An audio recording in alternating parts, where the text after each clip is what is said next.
beliau berdoa, Rabbi habli hukman wa alhiqni bis-shalihin waj'alni lisana sidqin fil akhirin. Doa Nabi Ibrahim. Jadi 3 permintaan beliau yang Allah kabulkan. Jadi kalau kita punya 3 ini, maka kita layak menjadi orang bahagia. Yang pertama, Rabbi habli hukman. Ya Allah, berikan kepadaku hukman, kebijaksanaan. Karena jadi orang bijak itu sulit. Orang bijak itu saat dia sedang baik, dia tidak merasa sok suci. Saat dia sedang berbuat salah, dia hanya menyalahkan dirinya sendiri. Saat menjadi pemenang, dia tidak centang perenang. Saat jadi yang kalah, dia tidak jadi pecundang. Ini definisi bijaknya orang bijak itu begitu. Karena ada Pak, orang yang jadi pemenang, begitu dia menang, dia malah centang perenang. Kawan dikekep, lawan dijejek. Jumawa, sombong. Saat dia kalah, dia jadi pecundang. Pecundang kan begitu. Kalau kalah main sepak bola, mulai jadi pecundang. Yang disalahkan wasit. Terus yang disalahkan pemain lawan curang katanya. Itu mental pecundang. Kalau mental orang bijak tidak begitu. Menang tidak centang perenang. Kalah pun tidak jadi pecundang. Besar hati. Iblis dan Adam sama berasal dari surga. Sama-sama berbuat dosa. Sama-sama diusir dari surga. Cuman bedanya Adam pulang ke surga, iblis balik ke neraka. Apa yang membedakan iblis sama Adam? Nabi Adam mengakui kesalahannya. Iblis tidak pernah mengakui kesalahannya. Adam bijaksana, iblis menjadi pecundang. Maka ilmu bijaksana itu penting sekali Pak dalam hidup kita ini. Kaya disyukuri, hidup sederhana pun disyukuri. Bijaksana itu begini. Saat kita sedang baik, kita nggak sok suci. Saat kita sedang salah, kita juga nggak putus asa, tapi tetap mengakui kesalahan diri sendiri. Nabi Ibrahim pernah diuji sebelumnya. Allah tunjukkan kepada Ibrahim ahli-ahli maksiat. Kata Allah, Ibrahim, mau kamu apa untuk ahli maksiat ini? Kata Ibrahim, patiin aja. Jadi Allah nggak menyangkal Pak, langsung dimatiin. Habis itu nggak lama Nabi Ibrahim punya anak, Nabi Ismail alaihi salam. Kata Allah, Ibrahim, sembelih anakmu, patiin juga. Kata Ibrahim, ini anakku ya Allah, ngapa harus dimatiin? Kamu seenaknya, kata Allah. Kemarin kamu lihat ahli maksiat, kamu suruh patiin aja. Sekarang aku tagih, gara-gara kamu punya anak, kamu sayang sama anakmu, karena terlalu cinta sama anakmu, kamu bermaksiat dengan aku, kata Allah. Jadi kurang cintamu padaku. Sekarang aku minta patiin juga anakmu itu, sembelih. Mulai Nabi Ibrahim berpikir bijaksana. Sampailah beliau kepada kesimpulan, ketika melihat orang yang taat atau melihat ahli maksiat harus sama. Apa persamaannya? Harapkanlah kasih sayang dan hidayah bagi yang bersangkutan, bukan kematian. Orang bijaksana melihat ahli maksiat bukan bagaimana ahli maksiat itu mendapatkan kecelakaan, tapi yang dipikirnya bagaimana ahli maksiat itu mendapatkan hidayah dan kasih sayang Allah Subhanahu wa taala. Nah, ini ilmu, Pak. Makanya bapak-bapak kalau ngeliat orang berbuat maksiat masih marah, masih jengkel, pengennya mateni gitu, belum bijak hatinya. Umpama ginilah, lihat orang tua sama anak, anaknya nakal, digebuk anaknya. Walaupun ngegebuk anak, orang tua ngegebuk anak karena sayang, bukan pengen matiin. Karena ndak terima kalau anaknya itu berbuat maksiat. Jadi jangan sampai gara-gara yang maksiat orang lain, yang beda sama kita orang lain, kita melaknat dan kita mencaci maki atau kita mendoakan yang buruk-buruk. Ini ilmu pertama, kebijaksanaan. Yang kedua, Nabi Ibrahim berdoa, wa alhiqni bisolihin, dan sambungkanlah aku, kata Allah, kata Nabi Ibrahim, ikatkanlah aku berserta seluruh anak keturunanku sebagai orang solih semua. Dan terkabul, Pak. Anak Nabi Ibrahim rata-rata jadi nabi sampai cucu yang terakhir, Nabiullah Muhammad sallallahu alaihi wasallam. Jadi diikatkan. Resepnya apa? Dikasih makan yang halal saja. Makanya jangan heran jadi sarjana kumlud, lulusan terbaik universitas, bapaknya tukang beca. Ternyata anak tukang beca ini. Bandingin yang hartanya berlimpah, kaya raya, anaknya pecandu narkoba. Ini urusan berkah atau tidak berkah. Kalau ingin kita diikatkan dengan anak keturunan kita sebagai orang yang solih semua, maka berikan nafkah yang halal, nafkah yang berkah. Doa yang ketiga dari Nabi Ibrahim, waj'al li lisana sidqin fil akhirin, dan jadikanlah aku buah tutur kata yang baik bagi generasi di kemudian hari. Ini sisi manusiawi, Pak. Bapak-bapak termasuk saya mungkin ingin dikenang lah. Tapi kalau bisa jangan dipuji selagi hidup. Kalau bisa kita dipuji setelah kita ndak ada.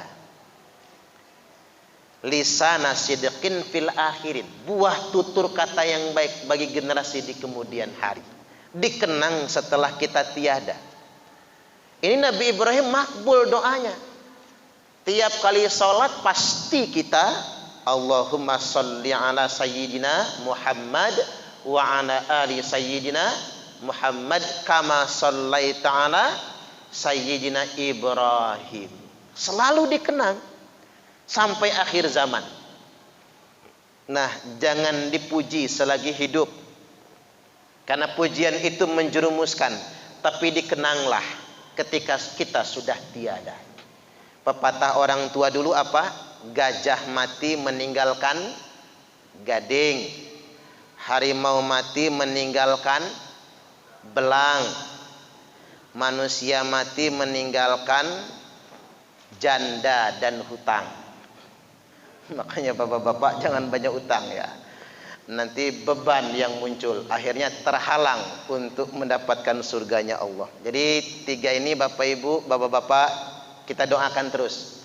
Kita punya pikiran yang bijaksana. Orang bijak itu nggak gampang nyalahin orang, nggak gampang merasa diri paling benar, selalu mawas diri, nggak nyari kesalahan orang, tapi sibuk dengan aibnya sendiri.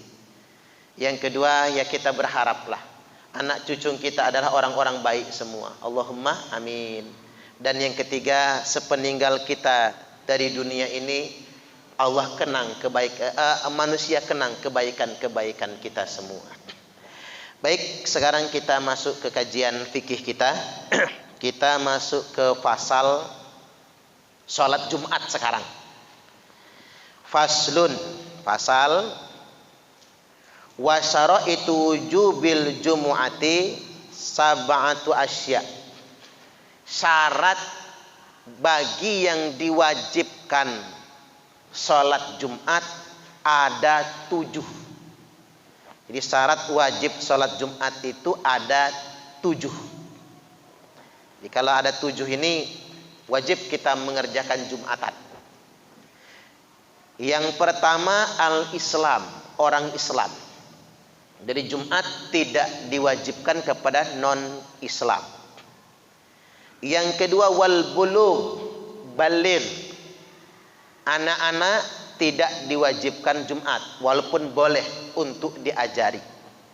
Yang penting jangan ribut karena mengganggu. Yang ketiga wal aqlu, berakal. Orang gila tidak wajib Jumatan. Yang keempat wal hurriyah, merdeka. Jadi budak sahaya enggak wajib Jumatan, orang yang merdeka. Selanjutnya yang kelima wadzukuriyah, laki-laki. Jadi perempuan tidak wajib Jumatan. Walau boleh, enggak apa-apa. Cuman di kita ini kita bikin aturan ibu-ibu enggak usah Jumatan lah. Karena takut nanti kita lagi Jumatan dia ngerumpi di situ, Pak. Suaranya gremeng. Cuman kalau di Mekah, ya karena khusus ibadah haji kan, atau umroh, ibu-ibu ikut Jumatan, tidak apa-apa. Wanita boleh Jumatan dan gugur kewajiban sholat zuhurnya kalau sudah mengerjakan sholat Jumat, walaupun dia nggak wajib Jumatan. Wadzukuriyah, laki-laki. Yang keenam wasihah, sehat. Jadi orang sakit nggak wajib Jumatan. Kalau zaman dulu Pak, pilek itu masih belum mencukupi udzur tidak berangkat Jumat. Tapi kalau zaman pandemi ini pilek enggak Jumatan enggak apa-apa. Pilek enggak Jumatan enggak apa-apa, termasuk udzur sakit itu. Daripada nularin orang, ya kalau pilek biasa, kalau corona. Nah, itu yang jadi masalah kan? Enggak apa-apa. Lagi demam flu, enggak Jumatan enggak apa-apa. Kan itu paling mudah nularnya kan? Khawatir ini zaman pandemi soalnya, zaman corona ini. Atau bapak-bapak usianya sudah lanjut misalnya, usia 60 ke atas, rasa badan kayak mana gitu, kurang enak, kurang fit, takut tertular virus misalnya, boleh di kondisi pandemi begini boleh, tidak jadi masalah, kecuali dalam kondisi normal selagi bisa berangkat. Yang ketujuh wal istiyatan, mustautin, orang tempatan. Jadi yang wajib itu orang tempatan. Kalau musafir enggak Jumatan, enggak wajib Jumatan, orang tempatan. Musafir juga kalau mendirikan Jumatan sendiri enggak sah. Dia harus kalau mau Jumatan musafir harus gabung sama orang yang istiton, sama orang yang mustautin, orang tempatan. Mentang-mentang kita pergi 100 orang Pak merantau kemana gitu, atau jalan kemana kita Jumatan sendiri enggak sah.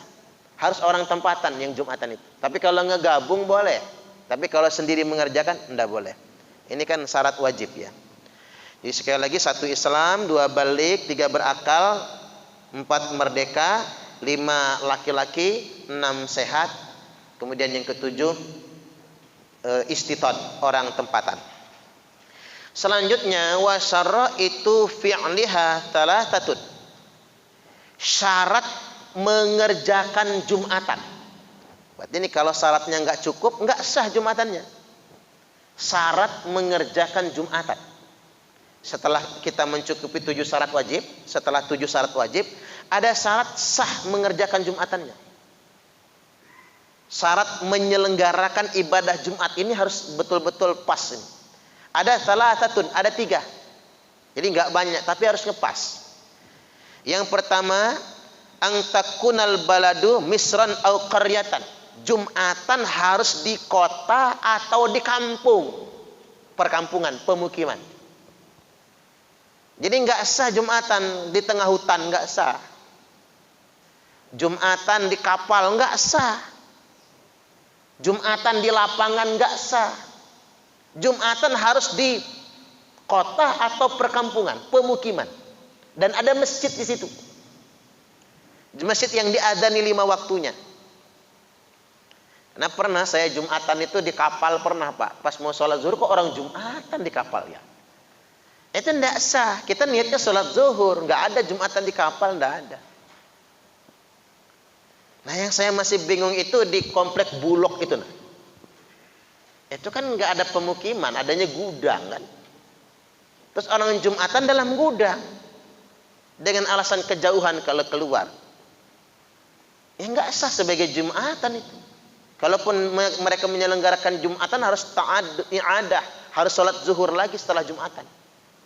Karena bukan di masjid perkampungan, bukan di masjid pemukiman.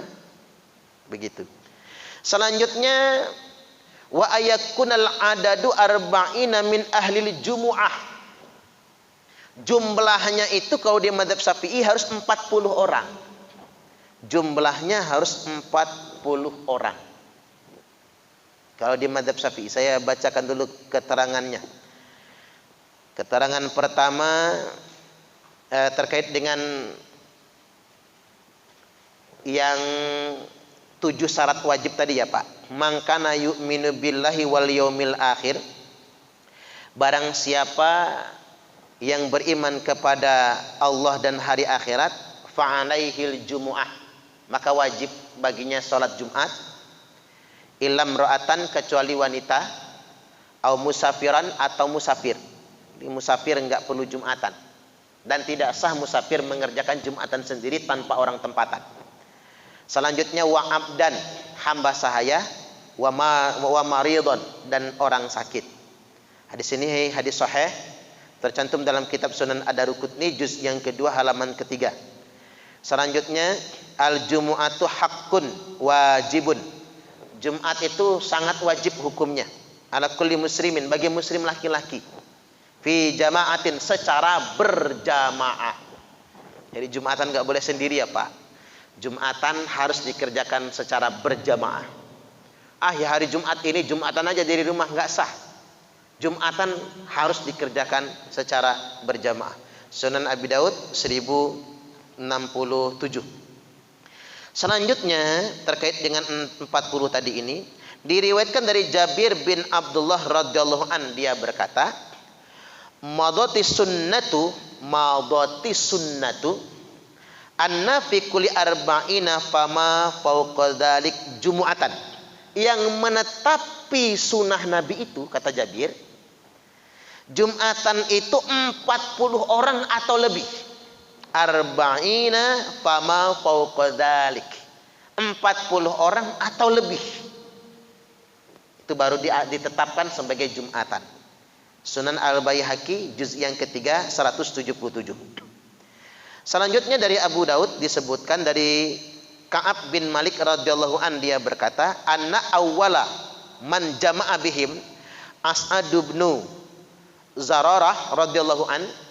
Sesungguhnya awal pertama kali dikumpulkan manusia Jumatan. Dikumpulkan manusia Jumatan bersama As'ad bin Zararah, wa kana yauma idzin arba'in. Waktu itu jumlah manusia yang mengerjakan Jumatan itu 40 orang. Inilah alasan mengapa di mazhab Syafi'i Jumatan harus 40 orang. Nah ini ada gunanya juga Pak, ketetapan ini, agar orang nggak sembarangan mendirikan Jumatan masing-masing. Kalau di mazhab Hanafi boleh 4 orang kan, mazhab Hambali boleh cuman 7 orang. Kalau di mazhab Hambali itu pun kalau di kampung cuman ada 1 masjid. Ada kampung nih, qaryah, kampung ya. Masjidnya cuman ada 1 itu yang Jumatan, yang lain pada malas Jumatan. Kampung saya lah itu namanya Pak. Yang lain pada malas Jumatan. Yang berangkat cuman 7 orang, 10 orang. Itu baru berlaku. Yang masuk ke mazhab Hambali sama mazhab Hanafi itu. Karena cuman 1 itulah masjidnya. Tapi kalau ada 2 masjid, yang 1 masjid cukup 40 orang. Yang 1 cuman 7 orang. Yang 7 orang nggak sah Jumatannya. Di semua mazhab dia harus gabung ke sana. Ini pernyataan Imam Hanafi yang 4 orang boleh, atau fatwa Imam Hambali 7 orang boleh, itu di kampung atau kota cuman itulah tempat Jumatan, nggak ada tempat lain lagi, nggak ada masjid lain lagi. dan mau ke kampung tetangga jauh jaraknya misalnya, maka boleh di situ. Walaupun kalau kata mazhab Syafi'i, kalau nggak nyampe 40 orang maka sholat zuhur. Itu kalau mazhab Syafi'i. Kalau mazhab Hanafi dan mazhab Hambali tadi boleh, cuman 7 orang Jumatan, 4 orang Jumatan, tapi jangan berhenti sampai di situ, Pak. Itu kalau di kampung itu cuman itulah satu-satunya masjid. Itu ada ketetapannya. Karena ada di arah ke metro, nggak usah disebut daerahnya Pak, karena ini kan bakal dipublikasi ya. Masjidnya itu tingkat. Jadi kalau Jumatan yang di atas itu masih kosong, yang di bawah aja nggak penuh. Tapi sekitar berapa ratus meter sebelum masjid itu ada masjid kecil, kecil betul. Kali 4 kali 3 kali ya. Tapi masjid dia, musola dipaksa jadi masjid. Jumatan paling 10 orang. Ini ngotot Jumatan sendiri. Enggak mau gabung ke masjid jami, maka tidak sah sholat Jumatnya itu. Enggak sah. Karena mereka satu kampung, satu daerah. Ya hanya gara-gara beda paham, pisah Jumatan misalnya. Enggak sah Jumatnya. Nah, ini harus kita pahami betul. Seandainya kita kan di Bandar Lampung nih, yang menentukan masjid dipakai Jumatan atau tidak itu masyarakat kampung. Masyarakat lingkungan masjid. Aslinya sih yang menetapkan Jumatan atau tidak itu pemerintah. Jadi yang berhak mengeluarkan SK masjid itu dipakai Jumatan itu pemerintah, ulil amri sebetulnya. Jadi kita ini Islamnya belum kafah soalnya Pak. Jadi kita nganggap pemerintah nggak boleh ikut campur dalam urusan masjid. Di Indonesia kan masih begitu kan pahamnya. Jadi kalau pemerintah ngatur masjid, mulai orang demo rame-rame kan. Kayak contoh misalnya adzan yang pakai loudspeaker misalnya, rame-rame. Padahal kalau di Mekah memang speaker masjid yang di luar itu hanya boleh dipakai buat adzan saja. Untuk pengajian aja kayak gini nggak boleh. Cuman di Indonesia beda budaya. Saya juga nggak suka lah kalau sepi banget. Saya bandingkan begini Pak, kalau ke Jogja, saya merasa gersang betul. Seminggu lah di Jogja itu. Nggak ada kedengaran orang tadarus di masjid. Cari masjid aja kan susah di depan-depan kan di Jogja itu. Agak aneh. Tapi coba kalau kita ke Jawa Timur. Jam siang-siang itu bukan Ramadan, banyak orang tadarus di masjid itu. Merasa ada siraman coba di Malang misalnya ya, di Kediri siang-siang itu saut-sautan suara ngaji di masjid itu. Ini budaya kita. Coba kalau di Jogja itu kok ada apa sih di Jogja ini? Kok siarnya itu kurang kedengeran gitu. Tapi kalau di Jawa-Jawa yang perkampungan itu luar biasa. Selalu kita dengar suara ngaji, nggak harus nunggu hari Jumat gitu. Tiap hari itu ada kedengaran orang ngaji. Cuman tadi kita bersyukur pemerintah tidak intervensi dalam urusan agama terlalu jauh. Kalau di Arab Saudi nggak boleh, Timur Tengah nggak boleh, pengajian aja nggak boleh pakai taruh di sana. Indonesia mah pengajian pakai taruh tengah lapangan lagi Pak, akbaran lagi. Kalau di Arab Saudi nggak boleh, pengajian harus di dalam ruangan, nggak boleh di tengah lapangan. Aturan mereka ketat sekali. Apalagi ngundang massa terlalu banyak, dilarang di sana, dibatasi jumlah massanya. Jadi masih mending lah kita sekali lagi. Tapi menurut saya begini, masalah Jumatan walaupun bukan pemerintah yang nunjuk masjid untuk Jumatan, cuman orang Islam jangan semau-mau mendirikan Jumatan. Beda paham, bikin Jumatan lagi. Kalau enggak nyampe 40, maka tidak sah Jumatnya. Ini menurut mazhab Syafi'i. Jadi enggak kok kalau kata mazhab Hanafi boleh 4 orang, itu kalau cuman ada satu-satunya itu masjid di kampung itu. Kalau ada masjid yang lain harus gabung kepada masjid yang awal. Itu Jumatan tuh begitu Pak ketentuannya. Baik, yang selanjutnya syarat yang ketiga, wa ayakunal waktu baqiyan. Jumatan itu harus di waktu awal. Jadi waktu Jumatan itu harus waktu yang awal. Makanya nggak boleh sengaja menunda-nunda Jumatan. Saya heran ada masjid Jumatan waktunya molor karena ngumpulin duit. Kata saya kalau ngumpulin duit sebelum masuk waktu zuhur. Kalau sudah masuk waktu zuhur jangan lagi ngumpulin duit untuk pembangunan itu. Karena ngapa? Molor waktu zuhurnya. Kalau sudah molor waktunya, maka nggak sah lagi sholat Jumat. Harus sholat zuhur saja nantinya. Itu beda, sholat zuhur sama Jumat itu beda. Harus di awal mengerjakan. Makanya khutbah Jumat nggak boleh panjang-panjang. Makanya kalau kita khutibnya banyak dari luar, Pak Haji Aidi Sarmawi, Pak ini apa? Pak Haji siapa? Aidi Sar ya? Iya. Pak Haji kalau musik kita dari banyak dari luar, khutbahnya kepanjangan, kasih tulisan di mimbar itu. Maksimal khutbah sekian menit.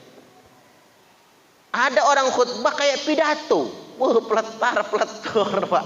Ngomongin politik lagi, Masya Allah. Ngarahin milih ke sono, jangan pilih ke sini, umpama. Nggak boleh dalam khutbah itu. Apalagi kelamaan, Anda boleh. Khutbah itu ngambil rukunnya dan isi nasihatnya. Jadi jangan kelamaan kayak orang ceramah, nggak boleh. Karena dia itu rukun khutbah itu. Coba buat polling. Jamaah itu seneng yang panjang khutbah apa seneng yang pendek? Pasti seneng yang pendek semua, yakin dah. Belum sempat ngantuk udah selesai khutbahnya kan? Senengnya kayak gitu. Jadi sekali lagi di waktu awal. Jadi syarat sahnya Jumat 1. Harus di masjid perkampungan atau perkotaan atau bahasa kitanya pemukiman penduduk. Tidak boleh bukan di pemukiman. 1, 2. Dikerjakan minimal oleh 40 orang jamaah min ahlil jumu'ah, dari ahli Jumat. Walaupun ada yang memahami ahlil jumu'ah itu yang ngerti syarat rukun. Kalau kita mau longgarkan ahlil jumu'ah itu 40 orang yang masuk syarat wajib Jumat. Kita sederhanakan, Pak.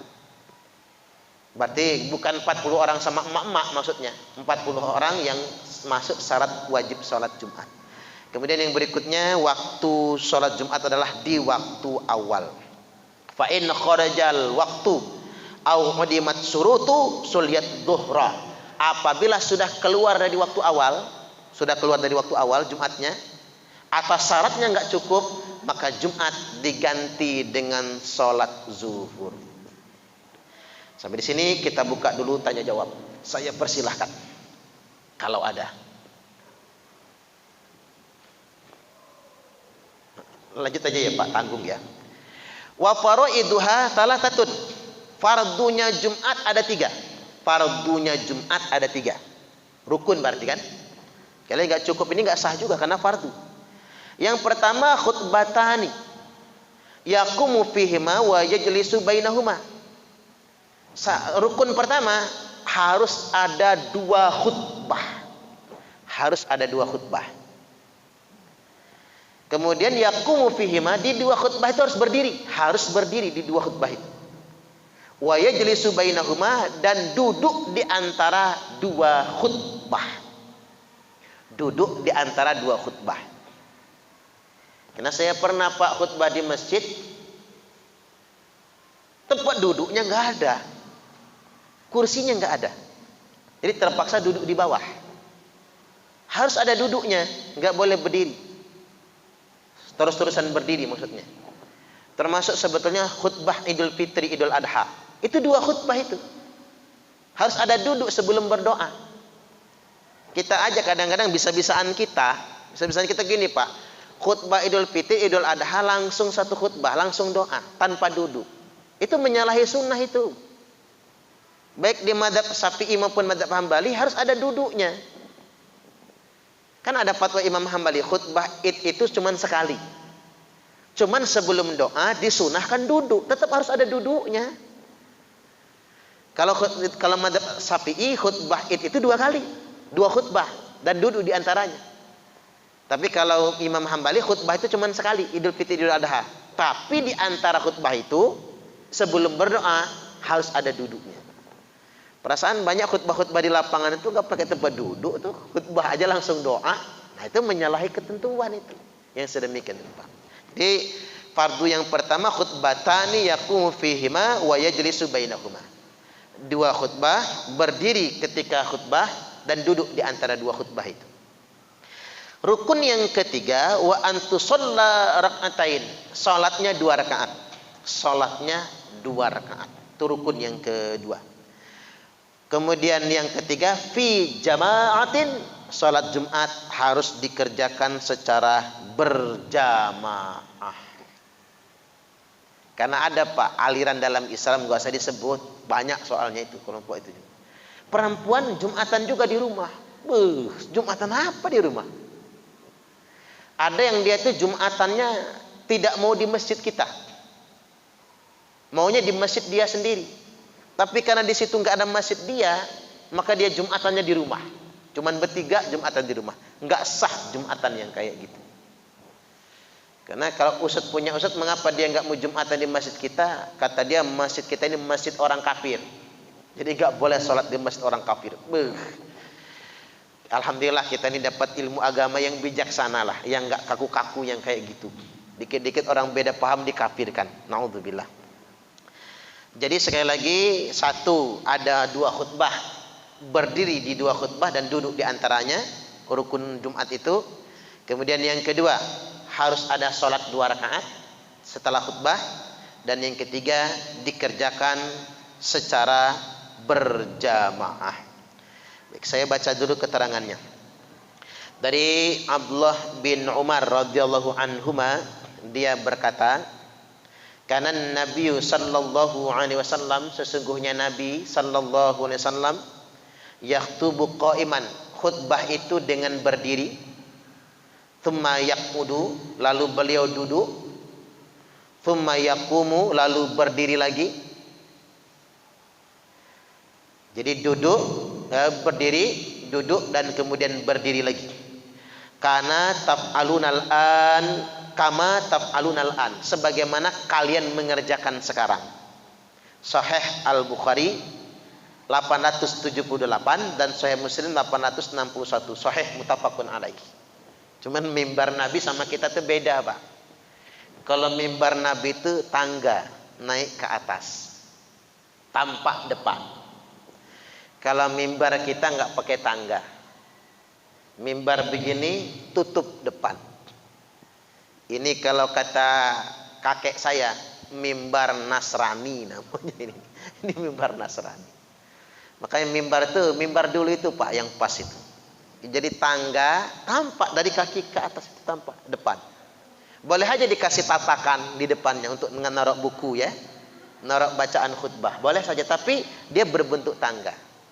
Walaupun yang kayak gini tidak bid'ah, karena saya nggak suka membid'ah-bid'ahkan itu. Kayak mimbar tradisional itu naik ke atas dia, jadi kelihatan semuanya.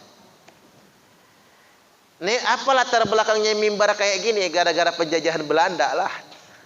Mimbar-mimbar kayak gini ini gara-gara khotibnya sering grogi kalau khutbah. Jadi kalau khutbah gemeteran kan goyang kelihatan. Cuman kalau ditutup kayak gini kan khutbahnya gemeternya nggak kelihatan. Makanya dibuat tutup depannya ini. Tapi kalau bisa ke depannya, kita contoh lah mimbar-mimbar Nabi itu.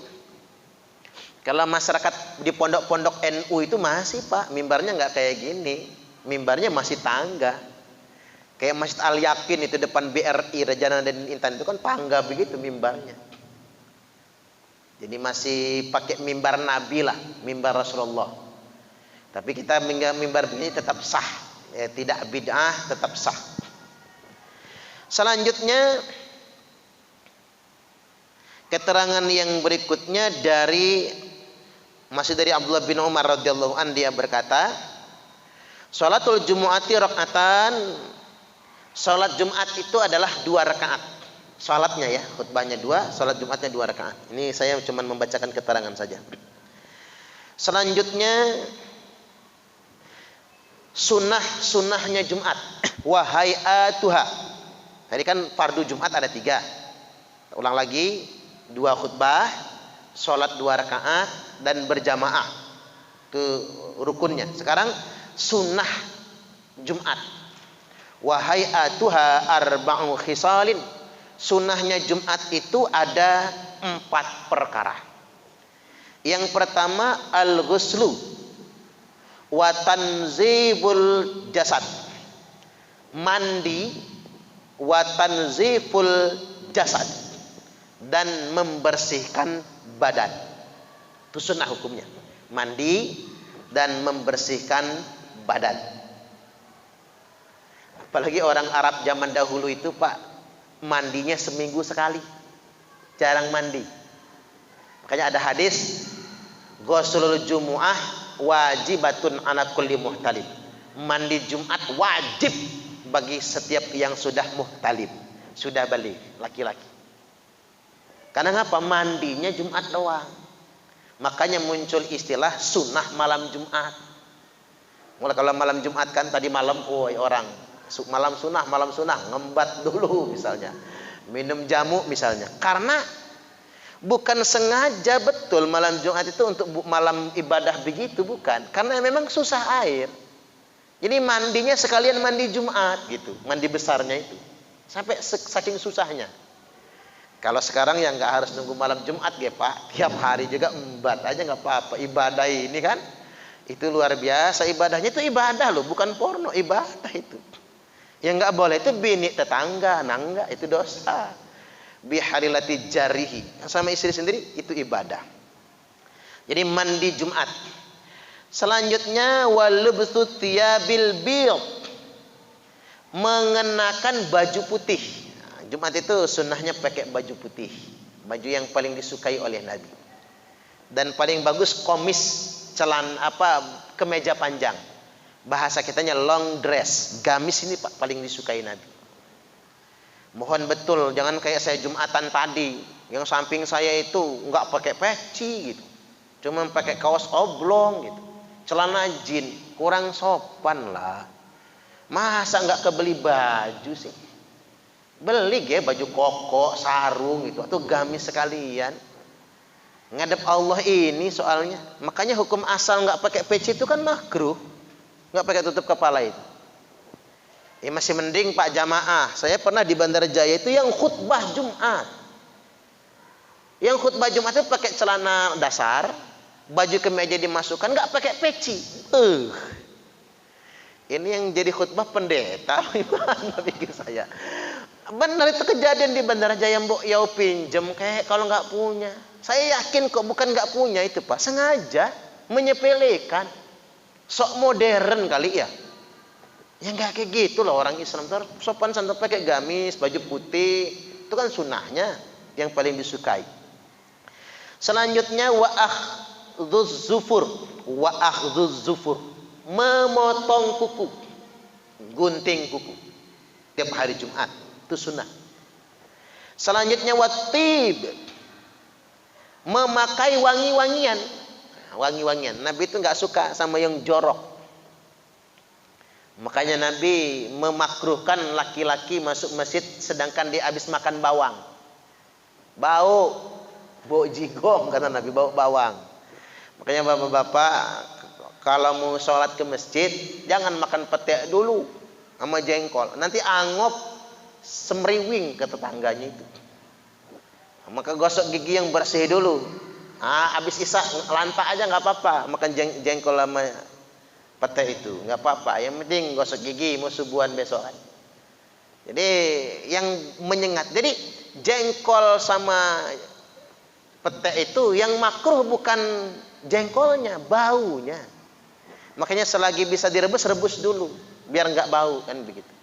Sama kayak bawang itu kan, Nabi itu bukan memakruhkan bawangnya, tapi bau bawangnya itu yang makruh. Ya kalau bawangnya sudah diolah dulu ya nggak apa-apa, bagus. Baik, yang selanjutnya wa yustahabbul insatu fi waqtil khutbah, disunnahkan memperhatikan ketika khutbah. Jadi memperhatikan. Untung al-insat ini sunnah Pak, memperhatikan. Jadi bapak-bapak kalau orang lagi khutbah ketiduran nggak apa-apa, dimaklumi, sah Jumatannya, walaupun sampai ngences. Yang tidak ada guna Jumatnya kalau sampai ngobrol ketika Jumatan. Kalau ngobrol, idza qulta li sahibika yaumal jumu'ati angsit. Kalau kamu ngomong sama teman di sampingmu sedang Jumatan, diam, angsit, diam. Maka wal imamu yakhutub, sedangkan imam sedang khutbah, faqad lagot, sia-sia Jumatnya. Woi, diam. Misalnya hujan deras, dia ngomong, Masya Allah, jemuran belum diangkat. Kata yang di samping, "Woi, diam. Jumatan nggak boleh ngomong." Kata temennya. Nah sama nih, ngomong nyuruh diam aja sama. Yang di belakang Noel, lu ngomong juga. Nah, tiga nih Pak. Sudah tiga-tiganya faqad laghat, tidak ada Jumat baginya. Yang belakang nyaut, alhamdulillah gua nggak ngomong. Nah, 4 dia. Subhanallah. Jadi ucapan itu membuat faqad laghat ini begini. Jumatannya sah, tapi nggak punya pahala dia. Ibarat orang kerja capek dari pagi sampai sore, nggak digaji, nggak ada nilainya, sia-sia. Fala Jum'atalah, tidak ada Jumat baginya. Selanjutnya, wa man dakhala wal imamu yaktubu shalat rak'atain khafifatain tsumma yajlis. Dan apabila masuk ke dalam masjid, kita baru masuk nih, sedangkan imam sedang berkhutbah, baru masuk masjid, sedangkan imam sedang berkhutbah, shalat rak'atain khafifatain, kerjakan sholat 2 rakaat yang ringan saja. Jadi jangan langsung duduk, kerjakan 2 rakaat yang ringan, tsumma yajlis, lalu duduk. Jadi kalau masuk masjid imam sedang khutbah, khatib sedang khutbah, jangan langsung duduk. Kalau kira-kira khutbahnya belum ujung, maka sholat dulu 2 rakaat yang ringan saja. Ini ketentuannya sedemikian rupa. Jadi keterangannya begini.